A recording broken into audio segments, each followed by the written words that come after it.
las dos entregas de videojuegos Saw, en las cuales los protagonistas videojugables son el detective David Tapp y su hijo Michael Tapp, quienes son puestos a prueba por el antagonista Jigsaw, ubicándolos en lugares plagados de trampas, junto con otras víctimas en las que además de sobrevivir a las pruebas, también deberán de ayudar a otros a escapar de sus respectivas trampas. En este video me enfocaré en mencionar todas las trampas principales únicamente de estos videojuegos.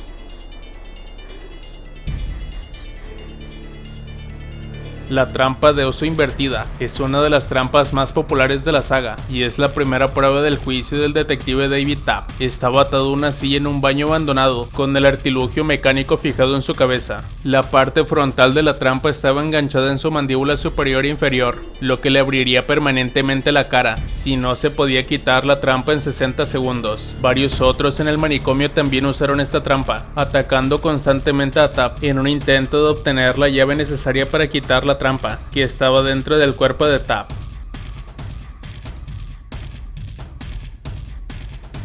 La silla de desintoxicación constaba de 3 partes, una silla médica con 2 jeringas colocadas en las muñecas a las que Amanda Young estaba atada, una silla vacía con 2 jeringas colocadas a la altura del cuello y una máquina clasificadora. Una vez que comenzó el juego, las 2 jeringas inyectaron a Amanda un veneno mortal. Luego Tapp se sienta en la silla junto a ella, lo que hace que las 2 jeringas de la silla se introduzcan en su cuello y le inyecten un veneno mortal que requiere un antídoto diferente al de la toxina de Amanda. Tapp tuvo que usar la máquina grande en el centro y clasificar cada uno de los antídotos de diferentes colores en la silla derecha, los viales rojos para Amanda y los azules para Tapp. Si cometía demasiados errores, la administración del antídoto equivocado primero aumentaría los síntomas del veneno y eventualmente los mataría a ambos.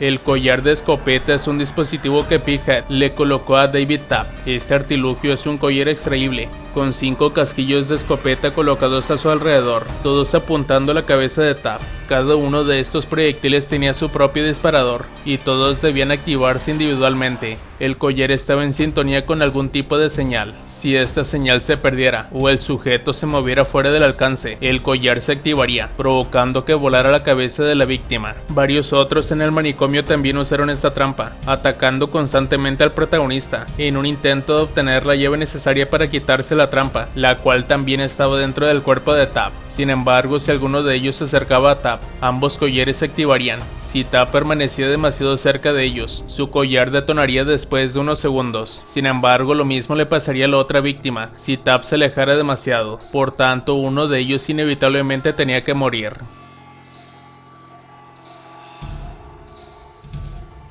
En la trampa del péndulo, los brazos y los pies de Jennings estaban atados a una mesa de metal con grilletes y 3 paneles que contenían engranajes de varios tamaños. A la derecha y a la izquierda de la mesa había 2 largas columnas de metal. Montado en sus extremos superiores, había un artilugio que sostenía una gran hoja en forma de péndulo. Una vez que comenzó el juego, el péndulo comenzó a oscilar hacia adelante y hacia atrás y descendería a intervalos regulares y finalmente partiría en 2 a su víctima. Su supervivencia dependía de Tapp, quien tuvo que conectarlos poniendo más engranajes adicionales de diferentes tamaños entre ellos. Si una serie de engranajes se conectaba con éxito, el péndulo, si ya estaba bajado, volvería a su posición original, lo que le daría a Tapp más tiempo para terminar la tarea.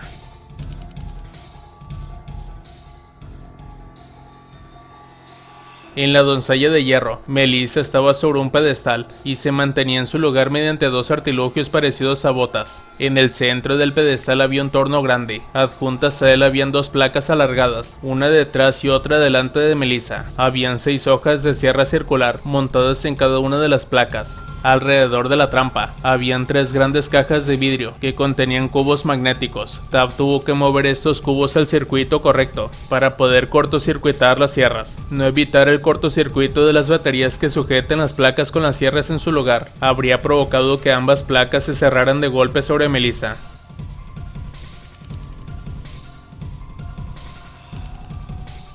El rompehielos era una silla mecánica que se montaba sobre un pedestal en posición boca abajo. Originalmente la silla fue diseñada como un sistema de sujeción médica para pacientes agresivos con trastornos psicóticos. Constaba de varios segmentos móviles que podían moverse en diferentes direcciones. En detalle, había segmentos para la fijación de las piernas, la espalda y la cabeza de Oswald, así como dos dispositivos de sujeción para los brazos extendidos a ambos lados. Una vez que comenzó el juego, los segmentos del brazo se giraron lentamente hacia atrás y así los brazos de Oswald se doblarían hasta que se rompieran. Después de eso se haría lo mismo con su espalda hasta que se rompiera la columna, lo que provocaría la muerte de Oswald. En 4 minutos, Tab tuvo que invertir los motores eléctricos de la trampa, evitando 3 paneles de circuitos en las paredes.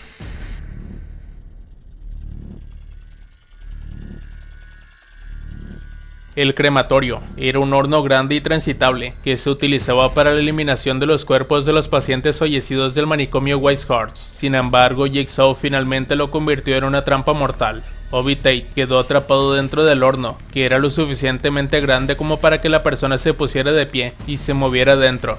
Una vez que comenzó el juego, el calor dentro del horno aumentaría y eventualmente quemaría vivo a Obi. Para salvarlo del horno, Tab tuvo que desviar las líneas de gas que conducían a los quemadores del horno.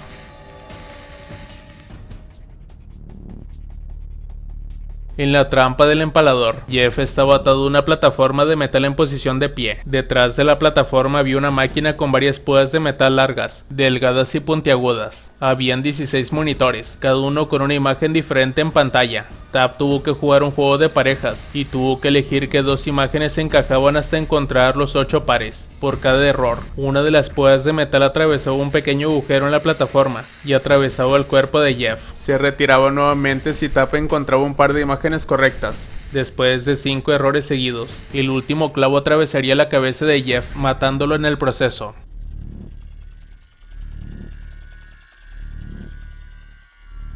Las jaulas de cabeza. Se trataba de un pequeño dispositivo parecido a una jaula que se colocaba sobre la cabeza de su víctima y se sujetaba mediante un arnés que debían usar. En el interior y el exterior de esta jaula habían varios picos puntiagudos. Estas púas se hundían cada vez más en el cráneo de la víctima cada vez que hacían un movimiento repentino o chocaban contra un obstáculo. Sin embargo, las manos de las víctimas estaban atadas a la espalda, lo que hacía que la jaula fuera la única forma de atacar a otros o defenderse.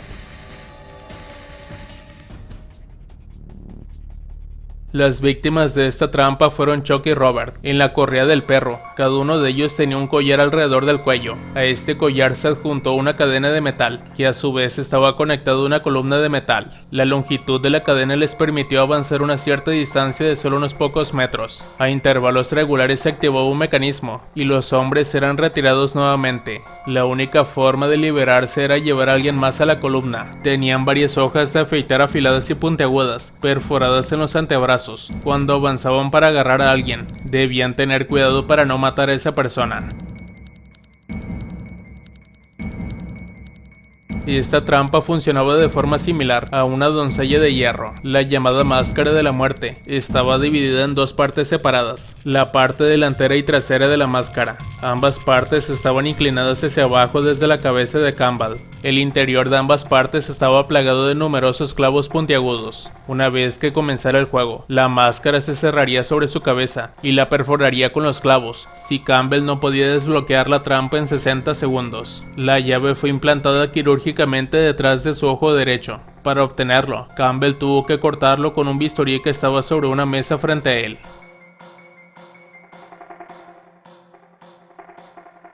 En la jaula para correr, Michael Tabb y Solomon Bates, cada uno de ellos estaba atrapado en una jaula, que era lo suficientemente grande como para que pudieran mantenerse de pie.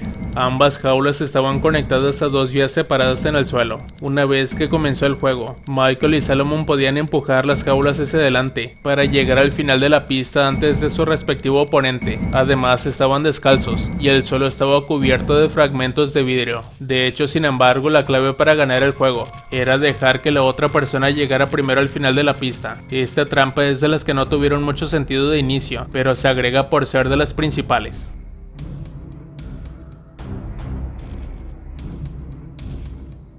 La silla bomba era originalmente una silla normal con una bomba colocada debajo de la superficie del asiento. Griff estaba encadenado a sus brazos por 2 ataduras de metal. Una vez que comenzó el juego, un cronómetro de 30 segundos comenzaría a contar hacia atrás, lo que provocaría que la bomba detonara una vez que expirara el tiempo. En la siguiente habitación había una hilera de 4 pequeñas cerraduras de combinación fijadas a la pared. Para liberar a Griff de la silla, Michael tuvo que colocar los 4 dígitos en el orden correcto antes de que se agotara el tiempo.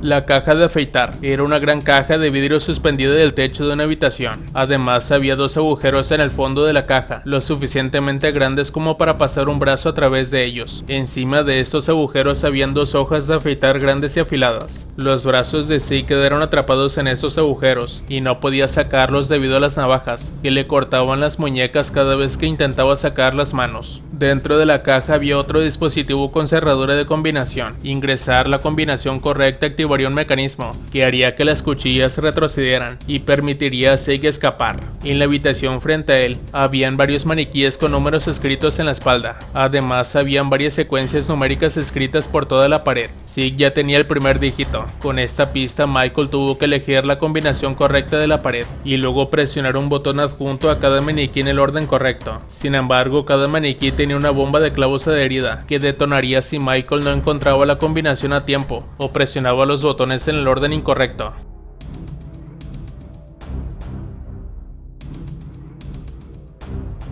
En la trampa del revólver, Henry estaba encadenado a los brazos de una silla, frente a una gran diana de madera. Justo frente a él había un poste de metal erguido. Atado a su extremo superior, había un revólver que apuntaba a la boca de Henry. Para evitar que se alejara y evitar que le dispararan, le sujetaban la cabeza con un aparato ortopédico de metal. Al lado de la silla había un panel con 30 botones. El panel estaba conectado a un artilugio que tenía un engranaje adjunto. Este engranaje estaba colocado justo al lado del gatillo del arma. Adjunto a él había un único pasador de metal. Cada vez que se presionaba uno de los botones del panel, el engranaje giraba en el sentido de las agujas del reloj. Cada uno de los botones estaba conectado a una pequeña luz. Al presionarlo, Michael podía encender y apagar esta luz. Sin embargo, al hacerlo, la luz de los botones circundantes también se encendió. Por lo tanto, Michael tuvo que presionar los botones en el orden correcto para apagar toda la luz con el menor número de clics posibles. Si fallaba esta tarea, el revólver eventualmente dispararía un tiro en la boca de Henry, matándolo en el proceso. Sin embargo, si Michael tenía éxito, el poste que sostenía el arma caería al suelo y Henry sería liberado de los grilletes.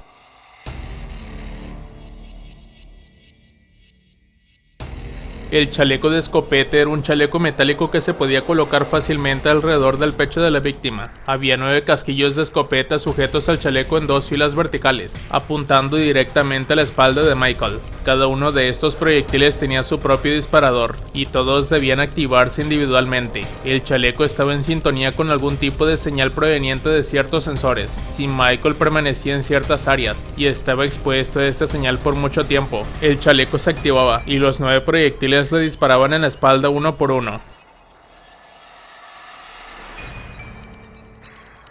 El tanque de agua era una gran caja de cristal, lo suficientemente grande como para que Sarah estuviera de pie. Colgado del techo había una gran gotera que comenzaba a llenar el tanque con agua una vez que comenzaba el juego. Por lo tanto, la víctima atrapada en el interior acabaría ahogándose. Había varias tuberías en el exterior del tanque. Michael tuvo que alinear estas tuberías correctamente para que el agua del tanque se drenara y Sarah saliera.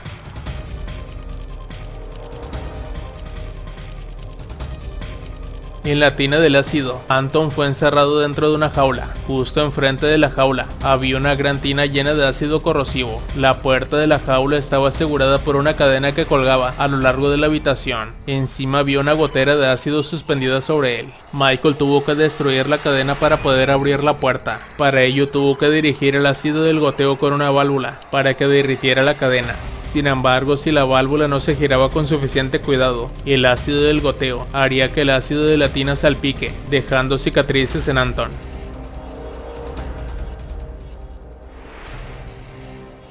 La mesa de trituración consistía en una gran placa de metal que estaba montada sobre un pedestal en una posición ligeramente boca abajo. Joseph estaba atado a esta placa, con los brazos extendidos a ambos lados. Cada miembro, así como su cabeza, estaban sujetos en su lugar mediante grandes tornillos de metal. Alrededor de la mesa habían 4 paneles, cada uno con 9 diales. Michael tuvo que girar estos diales en la forma correcta para mantener baja la presión hidráulica. Había diferentes colores arriba, abajo y a ambos lados de cada esfera, lo que ayudó a Michael a ver en qué dirección debían girarse las esferas. Los colores adyacentes entre 2 esferas tenían que coincidir. Después de realizar esta tarea en los 4 paneles, Joseph sería liberado. Sin embargo, si Michael no lograba cumplir su tarea a tiempo, las prensas cerrarían uno por uno, aplastando así las extremidades de Joseph y finalmente su cráneo.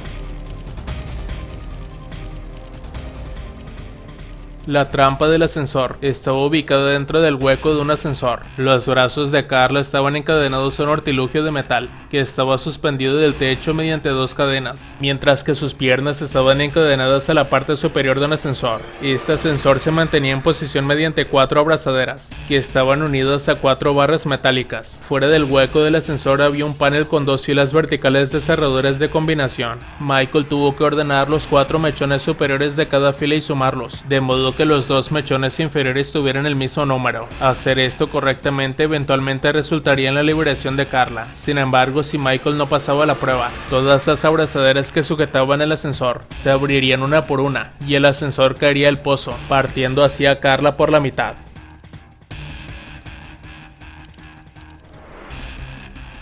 En el estante en llamas, Solomon estaba atado por las manos, los pies y el torso a un carro deslizante conectado a un sistema de barandillas en el techo. Unos metros más abajo en el suelo, había numerosas tuberías que estaban conectadas a un calentador y alternaban entre arrojando llamas, que eventualmente quemarían vivo a Solomon. Michael tuvo que mover el carro horizontalmente a través de 3 habitaciones adyacentes, por lo tanto también tuvo que resolver ciertas tareas, como mover otros carros para despejar el camino, o unir símbolos como parte de un juego de memoria, mientras se aseguraba de que Solomon no colgara sobre las tuberías que escupían fuego.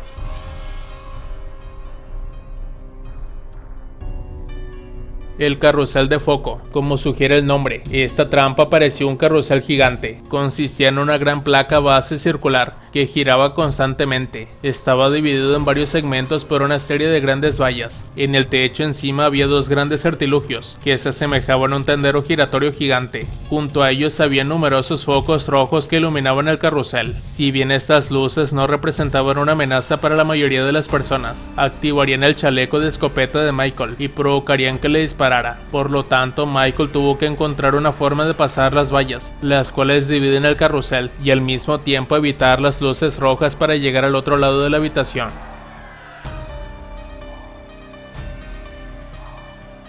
En el ascensor de cristal, la trampa estaba situada en un salón grande y oscuro. Ambos hombres, Campbell y Michael, comenzaron este juego en pisos diferentes, pero por lo demás se encontraban en la misma situación inicial. Ante ellos había un enorme y oscuro abismo. Solo una viga de madera en cada uno de los pisos conducía al otro lado de la habitación. Una vez que comenzó el juego, las paredes y el techo de la sala, que estaban armados con grandes hojas en forma de V, comenzaron a moverse uno hacia el otro. Para sobrevivir, Campbell y Michael tuvieron que cruzar la viga para llegar a un ascensor de cristal al otro lado de la habitación. Sin embargo, el ascensor solo era lo suficientemente grande para uno de ellos, por lo que el otro inevitablemente tuvo que morir.